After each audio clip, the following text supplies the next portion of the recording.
Hello ವೀಕ್ಷಕರೇ, welcome to ಸರ್ಸು vlogs.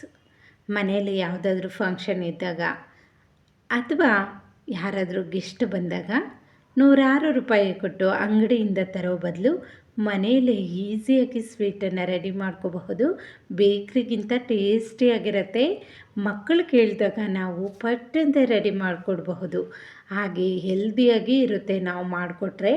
ಮೊದಲಿಗೆ 1 ಕಪ್ಪಷ್ಟು ಚಿರೋಟಿ ರವೆ, ಹಾಗೆ 1 ಕಪ್ಪಷ್ಟು ಮಿಲ್ಕ್ ಪೌಡರ್, ಅರ್ಧ ಕಪ್ಪಷ್ಟು ಸಕ್ಕರೆ, 1/4 ಕಪ್ಪಷ್ಟು ಬೆಣ್ಣೆ, 4-5 ಬಾದಾಮಿನ ಸಣ್ಣಗೆ ಪೀಸ್ ಮಾಡಿ ಇಟ್ಕೊಂಡಿದ್ದೀನಿ.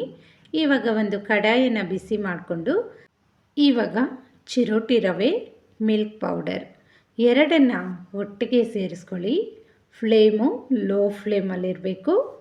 ನಿಧಾನಕ್ಕೆ ಇದನ್ನು ಹುರ್ಕೋಬೇಕು. ಅಡುಗೆ ಮಾಡೋಕ್ಕೆ ಬರಲ್ಲ ಅನ್ನೋರು ಸಹ ಈ ಸ್ವೀಟನ್ನು ರೆಡಿ ಮಾಡ್ಕೋಬಹುದು. ತುಂಬ ಈಸಿಯಾಗಿ ಹೇಳ್ಕೊಟ್ಟಿದ್ದೀನಿ. ತಪ್ಪದಿರೋ ವಿಡಿಯೋ ಕೊನೆ ತನಕ ನೋಡಿ. ತುಂಬ ಸಖತ್ತಾಗಿರುತ್ತೆ ಸ್ವೀಟು. ಇದು ಒಂದು 6ರಿಂದ 7 ನಿಮಿಷಗಳ ಕಾಲ ಹುರ್ಕೋಬೇಕು. ಚಿರೋಟಿ ರವೆ ಬಣ್ಣ ಎಲ್ಲ ಬದಲಾಗಬೇಕು, ಆ ರೀತಿ ನೀಟಾಗಿ ಹುರ್ಕೊಳ್ಳಿ.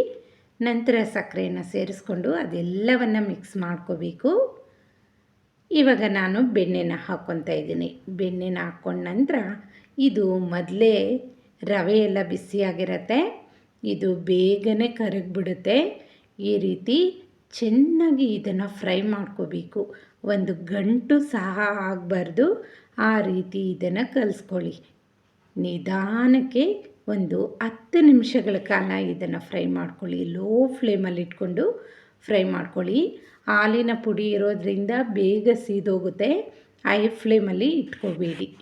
ಒಂದು ಪಾತ್ರೆಯಲ್ಲಿ ನೀರನ್ನು ಬಿಸಿ ಮಾಡ್ಕೊಳ್ಳೋಕ್ಕೆ ಇಟ್ಕೊಂಡಿದ್ದೀನಿ. ಈ ಕಡೆ ನಾನು ಇದನ್ನು ಫ್ರೈ ಮಾಡ್ಕೊತಾ ಇದ್ದೀನಿ. ಇದು ಚೆನ್ನಾಗಿ ಫ್ರೈ ಆಗಬೇಕು. ಇವಾಗ ನಾನು 1 ಲೋಟದಷ್ಟು ನೀರನ್ನು ಹಾಕ್ಕೊತಾ ಇದ್ದೀನಿ. ನೀರು ನೋಡಿಕೊಂಡು ನೀವು ಸೇರಿಸ್ಕೋಬೇಕು. ತುಂಬ ನೀರನ್ನು ಸೇರಿಸ್ಕೋಬೇಡಿ. ಈ ಕನ್ಸಿಸ್ಟೆನ್ಸಿಗೆ ನೀರನ್ನು ಹಾಕ್ಕೊಂಡು ಸ್ವಲ್ಪ ನೀರನ್ನು ಸೇರಿಸ್ಕೊಳ್ಳಿ, ಪರವಾಗಿಲ್ಲ. ಈ ರೀತಿ ಸೇರಿಸ್ಕೊಂಡು ಇದನ್ನು ಚೆನ್ನಾಗಿ ಮಿಕ್ಸ್ ಮಾಡಬೇಕು. ಕಲಿಸ್ತಾ ಇರಬೇಕು, ಇಲ್ಲಾಂದರೆ ಗಂಟಾಗ್ಬಿಡುತ್ತೆ. ಇದು ಬೇಗನೆ ಗಟ್ಟಿಯಾಗ್ತಾ ಬರುತ್ತೆ. ಒಂದು 5ರಿಂದ 6 ನಿಮಿಷ ಸಾಕು, ಗಟ್ಟಿಯಾಗ್ಬಿಡುತ್ತೆ.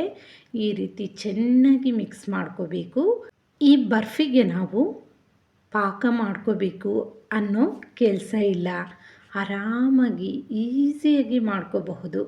ಕೈಗೆ ಒಂಚೂರು ಅಂಟೋದಿಲ್ಲ, ಅಷ್ಟು ಚೆನ್ನಾಗಿ ಬರುತ್ತೆ. ನಾವು ಸ್ವಲ್ಪ ಎತ್ಕೊಂಡು ಕೈಯಿಂದ ಮುಟ್ಟಿ ನೋಡಿದಾಗ ಅದು ಅಂಟಬಾರ್ದು ಕೈಗೆ. ಆವಾಗ ನಾವು ಸ್ಟವನ್ನು ಆಫ್ ಮಾಡಿಕೊಂಡು ಒಂದು ತಟ್ಟೆಗೆ ತುಪ್ಪನ ಸವರ್ಕೊಂಡು ಇದೆಲ್ಲ ಅದರಲ್ಲಿ ಸೇರಿಸ್ಕೊಂಡು 1 ಸ್ಪೂನನ್ನು ತಗೊಂಡು ಈ ರೀತಿ ಇದನ್ನು ನೀಟಾಗಿ ತಟ್ಟೆ ಅಗಲಕ್ಕೂ ಈಕ್ವಲಾಗಿ ಬರೋ ಥರ ಸ್ಪ್ರೆಡ್ ಮಾಡಿಕೊಂಡು ನೀಟಾಗಿ ಮೇಲೆ ಎಲ್ಲ ಇದನ್ನು ತಟ್ಕೋಬೇಕು. ಇವಾಗ ಕಟ್ ಮಾಡಿ ಇಟ್ಕೊಂಡಿರ್ತಕ್ಕಂಥ ಬಾದಾಮಿ ಚೂರುಗಳನ್ನು ಇದ್ರ ಮೇಲೆ ಸೇರಿಸಿ 1 ಸ್ಪೂನಿಂದ ನೀಟಾಗಿ ಇದನ್ನು ತಟ್ಕೋಬೇಕು. ಇವಾಗ ಒಂದು 2 ನಿಮಿಷ ಬಿಟ್ಟು ನಮಗೆ ಯಾವ ಶೇಪ್ ಬೇಕೋ ಆ ಶೇಪಲ್ಲಿ ಕಟ್ ಮಾಡ್ಕೋಬೇಕು. ತುಂಬ ಈಸಿಯಾಗಿ ಇದನ್ನು ರೆಡಿ ಮಾಡ್ಕೋಬಹುದು. ಮನೆಗೆ ಯಾರಾದರೂ ಗೆಸ್ಟ್ ಬರಲಿ ಅಥವಾ ಯಾವುದಾದ್ರೂ ಹಬ್ಬ ಹರಿದಿನ ಇರಲಿ, ಈ ಸ್ವೀಟನ್ನು ರೆಡಿ ಮಾಡ್ಕೋಬಹುದು. ಒಂದು 10 ನಿಮಿಷ ಬಿಟ್ಟು ಇದನ್ನು ತೆಗಿತಾ ಇದ್ದೀನಿ. ತಟ್ಟೆಗೆ ಒಂಚೂರು ಅಂಟೋದಿಲ್ಲ, ಆರಾಮಾಗಿ ಬರುತ್ತೆ. ಸುಮಾರು ಜನ ಹೇಳ್ತಾ ಇರ್ತಾರೆ ಸ್ವೀಟ್ ಮಾಡೋದಕ್ಕೆ ಪಾಕ ಎಲ್ಲ ತೆಗಿಬೇಕು, ಆ ಥರ ಎಲ್ಲ ಮಾಡೋದಕ್ಕೆ ನನಗೆ ಬರೋದೇ ಇಲ್ಲ ಅಂತ ಹೇಳ್ತಾ ಇರ್ತಾರೆ. ಈ ರೀತಿ ಈಸಿಯಾಗಿ ನಿಮ್ಮ ಮಕ್ಕಳು ಕೇಳಿದಾಗ ಮಾಡಿಕೊಡ್ಬಹುದಲ್ವ. ಎಷ್ಟೊಂದು ಟೇಸ್ಟಿಯಾಗಿರುತ್ತೆ. ಹಾಗೆ ನಾವೇ ನಮ್ಮ ಕೈಯಾರೆ ಮಾಡಿಕೊಡೋದ್ರಿಂದ ಅದರ ಖುಷಿನೇ ಬೇರೆ ಇರುತ್ತೆ.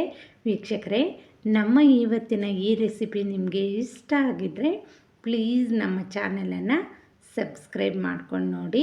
ಇದ್ದೀರಲ್ವ, ಸ್ವೀಟು ಎಷ್ಟು ಚೆನ್ನಾಗಿ ಬಂದಿದೆ. ಬೇಕ್ರಿಯಲ್ಲಿರ್ತಕ್ಕಂಥ ಸ್ವೀಟ್ಗಿಂತ ಟೇಸ್ಟಿಯಾಗಿರುತ್ತೆ. ಅಷ್ಟೊಂದು ಚೆನ್ನಾಗಿರುತ್ತೆ. ನೀವು ಸಹ ಒಮ್ಮೆ ಈ ಸ್ವೀಟನ್ನು ಟ್ರೈ ಮಾಡಿ. ಮಾಡೋದು ತುಂಬ ಈಸಿಯಾಗಿದೆ. ಬೇಕ್ರಿಯಲ್ಲಿ ಇಷ್ಟು ಸ್ವೀಟನ್ನು ತಗೋಬೇಕು ಅಂದರೆ ನೂರಾರು ರೂಪಾಯಿ ಕೊಡಬೇಕಾಗಿರುತ್ತೆ. ನಾವೇ ನಮ್ಮ ಕೈಯಾರೆ ಮಾಡಿರೋದ್ರಿಂದ ಶುದ್ಧವಾಗಿ ಇರುತ್ತೆ. ಔಟ್ಸೈಡಿಂದ ತಂದಿರೋದು ಹೇಗಿರುತ್ತೋ ಅನ್ನೋ ಭಯನೂ ಇರೋದಿಲ್ಲ.